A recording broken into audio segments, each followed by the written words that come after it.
Hello good evening साथियों, आप सभी का स्वागत है आपके अपने YouTube channel CDP queen Himanshi ma'am पर। मेरा नाम है रवि और आप मेरे साथ कर रहे हैं अपनी मैथ्स पेडागोजी की क्लासेस। तो चलिए शुरू करते हैं अपनी आज की क्लास।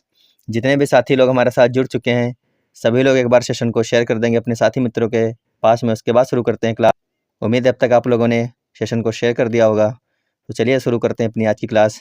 देखते हैं पहला क्वेश्चन है, प्राथमिक स्तर पर गणित के लिखित कार्य में अधिकांश त्रुटियां संबंध रखती हैं। आपको बताना है कि प्राथमिक स्तर पर गणित के लिखित कार्य में अधिकांश त्रुटियां संबंध रखती हैं। पहला ऑप्शन है एक एक नियम से, दूसरा है दशमलव भिन्न से, तीसरा है मूलभूत क्रियाओं से और चौथा है उपर्युक्त सभी से। तो आपको बताना है प्राथमिक स्तर पर गणित के लिखित कार्य में अधिकांश त्रुटियां किससे संबंध रखती हैं।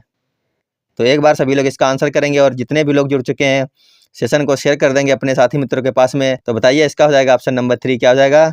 मूलभूत क्रियाओं से संबंध रखती हैं। अधिकांश त्रुटियां जो होती हैं वो मूलभूत क्रियाओं से संबंध रखती हैं। ऑप्शन नंबर 3 हो जाएगा। देखते हैं अगला क्वेश्चन।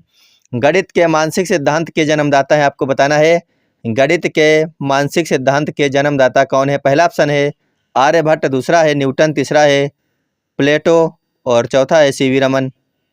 तो बताइए गणित के मानसिक सिद्धांत के जन्मदाता कौन हो जाएंगे। सभी साथी लोग इसका आंसर करेंगे। इसका हो जाएगा ऑप्शन नंबर 3, क्या हो जाएगा?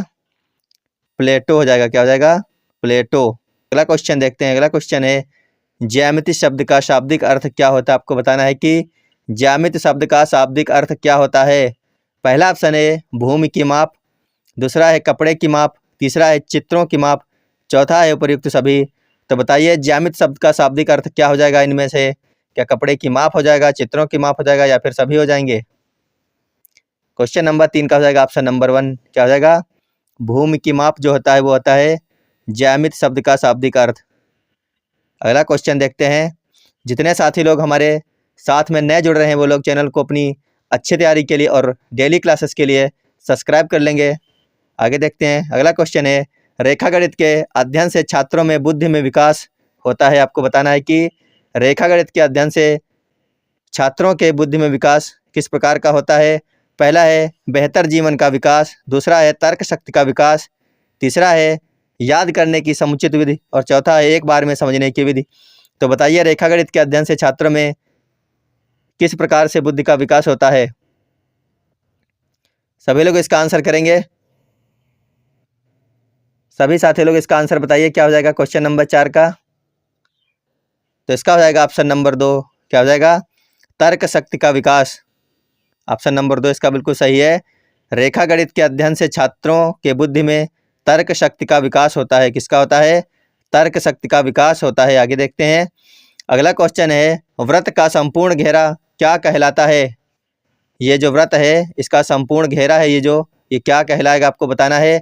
चाप कहलाएगा, परिधि कहलाएगा, व्यास कहलाएगा, फिर क्षेत्रफल कहलाएगा। सभी लोग आंसर कीजिए। वृत्त का संपूर्ण घेरा क्या कहलाता है? एक बार आंसर कर दें सभी लोग इसका। वृत्त का संपूर्ण घेरा कहलाता है परिधि कहलाता है। क्या कहलाता है? ऑप्शन नंबर 2 हो जाएगा इसमें, परिधि। अगला क्वेश्चन देखते हैं। अगला क्वेश्चन है वृत्त की परिधि के किसी भी हिस्से को क्या कहा जाता है। मान लीजिए ये वृत्त है, इसकी परिधि के किसी भी हिस्से को क्या कहा जाएगा आपको बताना है। इस परिधि के किसी भी हिस्से को क्या कहा जाएगा। पहला है चाप, दूसरा है परिधि, तीसरा है व्यास और चौथा है क्षेत्रफल। तो बताइए वृत्त की परिधि के किसी भी हिस्से को क्या कहा जाता है। सभी लोग आंसर कर देंगे। तो इसका हो जाएगा ऑप्शन नंबर 1, क्या कहते हैं? चाप कहते हैं इसको। वृत्त की जो परिधि होती है इसके हिस्से को क्या कहा जाता है? किसी भी हिस्से को चाप कहा जाता है। देखते हैं अगला क्वेश्चन। प्रसिद्ध गणितज्ञ पाइथागोरस कहाँ के रहने वाले थे। आपको आंसर करना है कि पाइथागोरस कहाँ के रहने वाले थे। पहला ऑप्शन है जर्मनी, दूसरा है यूनान। तो बताइए इनमें से कौन सा ऑप्शन सही हो जाएगा। इसका हो जाएगा ऑप्शन नंबर 2, क्या हो जाएगा? पाइथागोरस यूनान के रहने वाले थे। ऑप्शन नंबर 2 इसका बिल्कुल सही है, यूनान। आगे देखते हैं। किसी पुस्तक के लंबाई और चौड़ाई के मध्य कौन सा कोण बना होता है। आपको बताना है ये कोई पुस्तक है, इस पुस्तक के लंबाई और चौड़ाई के मध्य में कौन सा कोण बना होता है। सभी लोग एक बार आंसर करेंगे। कौन सा कोण बन जाएगा यहाँ पर? समकोण बनेगा, अधिक कोण बनेगा, ऋज कोण बनेगा? किसी पुस्तक के लंबाई और चौड़ाई के मध्य में समकोण बन जाता है। कौन सा कोण बना होता है? समकोण बन जाएगा। कैसा कोण बनता है? समकोण। आगे देखते हैं अगला क्वेश्चन, इसको याद रखना आप लोग। अगला क्वेश्चन है, मानव के दैनिक क्रियाकलापों में अधिकतर किस गणित का प्रयोग किया जाता है? मानव के दैनिक क्रियाकलापों में किस गणित का प्रयोग किया जाता है? अंक गणित, बीज गणित, रेखा गणित या फिर उपर्युक्त सभी? तो बताइए किस गणित का प्रयोग सबसे ज़्यादा होता है दैनिक क्रियाकलापों में? वो गणित होती है, कौन सी होती है? अंक गणित होती है। कौन सी होती है? अंक गणित का प्रयोग दैनिक क्रियाकलापों में अधिकतर किया जाता है। आगे देखते हैं। अगला क्वेश्चन है, छात्रों को अभ्यास के लिए दिए गए प्रश्नों की जांच शिक्षक को कहाँ करनी चाहिए? आपने अपनी कक्षा के छात्रों को जो प्रश्न दिए थे अभ्यास के लिए, आपको अगर उनकी जांच करनी हो तो आप कहाँ करोगे उनकी जांच? पहला है घर पर, दूसरा है कक्षा में, तीसरा है छात्र के घर में, चौथा है ऑफिस में। तो बताइए आपको छात्रों को अभ्यास के लिए दिए गए प्रश्नों की जांच कहाँ करनी चाहिए? सभी लोग आंसर कर देंगे। और जितने भी लोग हमारे साथ जुड़ चुके हैं, एक बार सेशन को शेयर करेंगे अपने साथी मित्रों के पास में, और सभी लोग वीडियो को लाइक कर लीजिए। फिर देखते हैं अपने आगे के क्वेश्चन। इस क्लास को ज़्यादा से ज़्यादा लोगों के पास में शेयर कर दीजिए और वीडियो को लाइक कर लीजिए। जो लोग नए जुड़ रहे हैं, चैनल को सब्सक्राइब कर लीजिए अपनी सीटेट की बेहतरीन तैयारी के लिए। उम्मीद है अब तक आप लोगों ने सेशन को शेयर कर दिया होगा। तो इसका हो जाएगा ऑप्शन नंबर 2। क्या हो जाएगा? छात्रों को अभ्यास के लिए दिए गए प्रश्नों की जांच आपको कक्षा में ही कर लेनी चाहिए। ऑप्शन नंबर 2 सही हो जाएगा। देखते हैं अगला क्वेश्चन। अगला क्वेश्चन है, गणित विषय को मजबूत करवाने के लिए छात्रों को किस कक्षा तक ज़्यादा अभ्यास करवाना चाहिए? गणित विषय को मजबूत करवाने के लिए छात्रों को किस कक्षा तक सबसे ज़्यादा अभ्यास करवाने की ज़रूरत पड़ती है? पहला ऑप्शन है कक्षा 12 तक, दूसरा है कक्षा 4 तक, तीसरा है कक्षा 1 तक, चौथा ऑप्शन है कक्षा 9 तक। तो सभी लोग बताएंगे एक बार। गणित के विषय को मजबूत करवाने के लिए छात्रों को कक्षा 4 तक, ऑप्शन नंबर 2 इसका हो जाएगा। कक्षा 4 तक सबसे ज़्यादा अभ्यास करवाने की ज़रूरत है। देखते हैं अगला क्वेश्चन।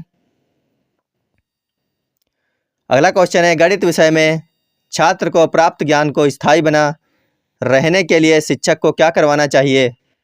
बताइए, काफ़ी अच्छा क्वेश्चन है कि गणित विषय में जो छात्र को ज्ञान की प्राप्ति हुई है, उस ज्ञान को स्थायी बनाए रखने के लिए शिक्षक के रूप में आपको क्या करवाना चाहिए? पहला ऑप्शन है कंठस्थ कराना चाहिए, दूसरा है ज़्यादा से ज़्यादा रटवाना चाहिए, तीसरा है अभ्यास करवाना चाहिए, चौथा है उपरोक्त सभी।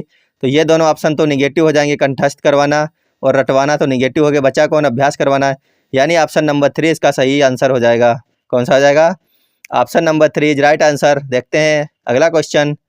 अगला क्वेश्चन कह रहा है कि चौथी कक्षा के विद्यार्थियों के लिए अधिकतम उद्देश्य दिया गया है। विद्यार्थी दशमलव वाली दो संख्याओं की जो दशमलव के 2 स्थान तक हैं को क्रम में रखने और उनकी तुलना करने की योग्यता रखता है। यह अधिगम उल्लेख करता है किस चीज़ का? विषयात्मक ध्येय, प्रक्रियात्मक ध्येय, सुव्यवस्थिता ध्येय या फिर सामाजिक ध्येय? तो आपको बताना है कि इसमें कौन सा ऑप्शन सही हो जाएगा। एक बार आप लोग क्वेश्चन को एक बार और पढ़ सकते हो कि चौथी कक्षा के विद्यार्थियों के लिए अधिगम उद्देश्य दिया गया है। तो इसका हो जाएगा ऑप्शन नंबर, क्या हो जाएगा? 1। विषयात्मक ध्येय होता है इसमें, ऑप्शन नंबर 1 हो जाएगा इसका। यह अधिगम विषयात्मक ध्येय का उल्लेख करता है। देखते हैं अगला क्वेश्चन। अगला क्वेश्चन है, कक्षा इतने में गणित के पीरियड में यह वाद विवाद रखा गया, शून्य सबसे अधिक प्रभावशाली संख्या है। यह क्रियाकलाप बच्चों को प्रोत्साहित करता है। आपको बताना है कि कक्षा 5 में गणित के पीरियड में यह वाद विवाद रखा गया। क्या रखा गया? कि शून्य सबसे अधिक प्रभावशाली संख्या है। तो यह क्रियाकलाप बच्चों को प्रोत्साहित करता है किस चीज़ के लिए? मित्रों को सहयोग देने में, विश्लेषण और संप्रेषण में, वे संख्याएं लिखने में जिनमें शून्य हो। चौथा ऑप्शन है वे समस्या हल करने में जिनके अंत में शून्य हो। तो बताइए इसमें कौन सा ऑप्शन सही हो जाएगा? सभी लोग इसका आंसर करेंगे एक बार। इसका कौन सा ऑप्शन सही हो जाएगा? कौन सा ऑप्शन सही हो जाएगा इसमें? इसका हो जाएगा ऑप्शन नंबर 2। क्या हो जाएगा? विश्लेषण और संप्रेषण में क्या हो जाएगा? विश्लेषण और संप्रेषण में। ऑप्शन नंबर 2 इसका बिल्कुल सही आंसर हो जाएगा। आगे देखते हैं।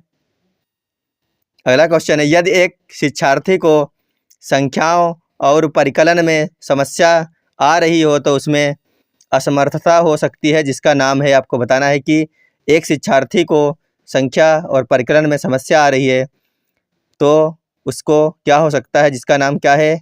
पहला है पठन अक्षमता, दूसरा है लेखन क्षमता, तीसरा है गणितीय क्षमता, चौथा है दृश्य स्थानिक संगठन में असमर्थता।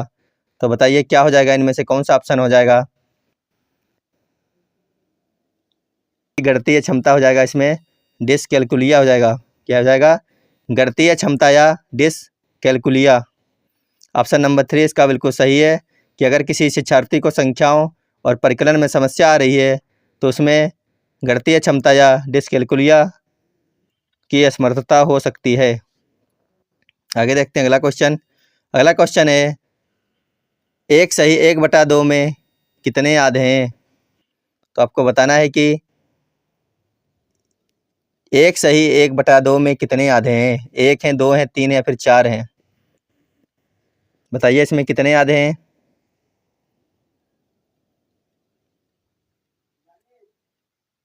तो इसका हो जाएगा ऑप्शन नंबर 3। क्या जाएगा, इसमें 3 आधे हैं। कितने हैं, 3 आधे हैं 1 सही 1/2 में। आगे देखते हैं अगला क्वेश्चन। एक छात्र 320 कहने पर इसे इस प्रकार से लिख रहा है। ये देखिए इस प्रकार से लिखता है 320 के रूप में लिखता है क्योंकि उसे नंबर 1 है स्थानीय मान की समझ नहीं है, दूसरा है उसे जोड़ की समझ नहीं है, तीसरा है उसे घटाव की समझ नहीं है, चौथा है उसे गुणा की समझ नहीं है। तो बताइए उसे किस चीज़ की समझ नहीं है। उसे किस चीज़ की समझ नहीं है, उसे स्थानीय मान की समझ नहीं है। इसका हो जाएगा ऑप्शन नंबर 1, उसे स्थानीय मान की समझ नहीं है। देखते हैं अगला क्वेश्चन। अगला क्वेश्चन है, पाइथागोरस प्रमेय को लिखने के लिए एक शिक्षक ने एक शीट वितरित की जिस पर समकोण वाले 4 त्रिभुजों को खींचा गया था और बच्चे को त्रिभुज की भुजाओं के बीच संबंध खोजने के लिए कहा जाता है। उपरोक्त परिस्थिति में शिक्षक ने प्रयोग किया है। आपको बताना है कि उपरोक्त परिस्थिति में शिक्षक ने प्रयोग की क्या किया है, प्रयोगशाला विधि, दूसरा है आगमन विधि, तीसरा है निगमन विधि, चौथा है व्याख्यान विधि।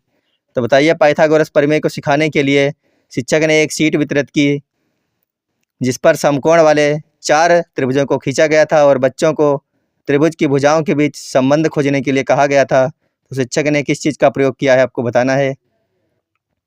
तो इसका हो जाएगा ऑप्शन नंबर 2। क्या हो जाएगा, आगमन विधि का प्रयोग किया गया। किस विधि का किया गया है, आगमन विधि का इसमें प्रयोग किया गया है। देखते हैं अगला क्वेश्चन। अगला क्वेश्चन है, एक अध्यापक कक्षा 4 के छात्रों को निम्नलिखित कार्य देता है। पहला है 25 टाइल को सभी संभव आयताकार व्यूहों में व्यवस्थित करें। इस कार्य को निम्नलिखित में से कौन सी गणितीय अवधारणाओं को संबोधित किया जा सकता है। पहला है क्षेत्रफल आयतन लंबाई, दूसरा है आयतन क्षेत्रफल लंबाई, तीसरा है क्षेत्रफल गुणनखंड परिमाप, चौथा है क्षेत्रफल परिमाप आयतन। तो बताइए इसमें कौन सा ऑप्शन सही हो जाएगा। इसमें कौन सा ऑप्शन सही हो जाएगा, सभी लोग आंसर करेंगे एक बार। तो इसमें हो जाएगा ऑप्शन नंबर 3, क्षेत्रफल गुणनफल और परिमाप। ऑप्शन नंबर 3 इसका बिल्कुल सही आंसर हो जाएगा, क्षेत्रफल गुणनफल और परिमाप। आगे देखते हैं अगला क्वेश्चन है, रोमन अंकों का उपयोग आमतौर पर हिंदू अरबी अंकों जैसी संख्याओं के लेखन में क्यों नहीं किया जाता। आपको बताना है कि रोमन अंकों का उपयोग आमतौर पर हिंदू अरबी अंकों जैसी संख्याओं के लेखन में क्यों नहीं किया जाता। पहला है बच्चे अंग्रेजी वर्णमाला और रोमन अंकों में भ्रमित हो जाते हैं। क्या हो जाते हैं, अंग्रेजी वर्णमाला और रोमन अंकों में भ्रमित हो जाते हैं। दूसरा है रोमन अंक स्थानीय मान का नियोजन नहीं करते हैं, इसलिए इन अंकों का उपयोग करके गणना करना मुश्किल होता है। तीसरा है रोमन अंकों को याद करना मुश्किल है। चौथा है रोमन अंकों का उपयोग करके संख्याओं को बनाना एक जटिल कार्य है। तो बताइए क्या ऑप्शन इसमें सही हो जाएगा। तो इसका हो जाएगा ऑप्शन नंबर 2, रोमन अंक स्थानीय मान का नियोजन नहीं करते हैं, इसलिए इन अंकों का उपयोग करके गणना करना मुश्किल होता है। ये इसका बिल्कुल सही आंसर है। देखते हैं अगला क्वेश्चन। अगला क्वेश्चन है, गणित में प्रतिचित्रण के लिए निम्नलिखित कथनों में से कौन सा सत्य नहीं है। आपको बताना है गणित में प्रतिचित्रण के लिए निम्नलिखित कथनों में से कौन सा सत्य नहीं है? पहला है प्रतिचित्रण स्थानिक चिंतन को बढ़ाता है। दूसरा है प्रतिचित्रण अनुपातिक विवेचन को प्रोत्साहित करता है। तीसरा ऑप्शन है प्रतिचित्रण गणित पाठ्यक्रम का भाग नहीं है। चौथा है प्रतिचित्रण का गणित के कई विषयों में समाकलन किया जा सकता है। तो आपको बताना है इनमें कौन सा ऑप्शन सही हो जाएगा। सभी लोग आंसर करेंगे एक बार, इसका कौन सा ऑप्शन सही हो जाएगा? क्या हो जाएगा? प्रतिचित्रण गणित पाठ्यक्रम का भाग नहीं है, यही इसमें सत्य नहीं है। बाकी सारे के सारे कथन सत्य हैं, यानी ऑप्शन नंबर 3 इसका सही हो जाएगा कि प्रतिचित्रण गणित पाठ्यक्रम का भाग नहीं है। आगे देखते हैं। गणित में त्रुटियों की एक महत्वपूर्ण भूमिका है, यह कथन कैसा है? गलत क्योंकि गणित में त्रुटियों का कोई स्थान नहीं है। दूसरा ऑप्शन है गलत क्योंकि त्रुटियां लापरवाही दर्शाती हैं। तीसरा है सही क्योंकि ये बोध कराती हैं कि बच्चे गणित की अवधारणा किस प्रकार रचना करते हैं। चौथा है सही है क्योंकि ये विद्यार्थियों को उनके प्राप्तांकों के विषय में फीडबैक देती हैं। तो बताइए गणित में त्रुटियों की एक महत्वपूर्ण भूमिका है, यह कथन कैसा है? इसका आंसर करेंगे सभी लोग एक बार। और जितने भी साथी लोग नए जुड़ रहे हैं चैनल पर, चैनल को अपनी सीटेट की क्लासें देखने के लिए सब्सक्राइब कर लीजिए, आपको हमारी सभी की सभी क्लासें मिल जाया करेंगी नोटिफिकेशन। तो बताइए इसमें क्या हो जाएगा? इसका हो जाएगा ऑप्शन नंबर 3 क्या हो जाएगा? सही क्योंकि ये बोध कराती हैं कि बच्चे गणित की अवधारणा की किस प्रकार रचना करते हैं। ऑप्शन नंबर 3 इसका बिल्कुल सही आंसर है। देखते हैं अगला क्वेश्चन। अगला क्वेश्चन है प्राथमिक स्तर पर गणित की पाठ्य पुस्तकों की सबसे अधिक महत्वपूर्ण विशेषता निम्नलिखित में से कौन सी है? तो सभी लोग इसका आंसर कर देंगे एक बार कि प्राथमिक स्तर पर गणित की पाठ्य पुस्तकों की सबसे अधिक महत्वपूर्ण विशेषता निम्नलिखित में से कौन सी है? सभी लोग आंसर करेंगे इसका एक बार। ऑप्शन पढ़िए और आंसर कर दीजिए। इसका हो जाएगा ऑप्शन नंबर 4 क्या हो जाएगा? संकल्पनाओं को मूर्त से अमूर्त रूप में प्रस्तुत किया जाना चाहिए। क्या करना चाहिए? मूर्त से अमूर्त रूप में प्रस्तुत किया जाना चाहिए। अगला है वैन हिले के ज्यामितीय स्तर के अनुसार जो विद्यार्थी आकृतियों को दिखावट के अनुसार वर्णित और वर्गीकृत कर सकते हैं वे हैं। पहला स्तर है विश्लेषण, दूसरा स्तर है अनौपचारिक निगमन, तीसरा स्तर है औपचारिक निगमन, चौथा है 0 स्तर मानसिक चित्रण। तो बताइए कौन सा ऑप्शन सही हो जाएगा? वैन हिलो के ज्यामिति के अनुसार इसमें हो जाएगा, क्या हो जाएगा? ऑप्शन नंबर 4 0 स्तर मानसिक चित्रण, ये बिल्कुल सही है इसका। तो साथियों आपको बताना है कमेंट बॉक्स में कि आपको आज की हमारी क्लास कैसी लगी। अगर आपको क्लास डेली चाहिए और अच्छी लगी हो, जो लोग नए जुड़ रहे हैं वो चैनल को सब्सक्राइब कर लेंगे एक बार। तो वीडियो देखने के लिए धन्यवाद। Bye bye.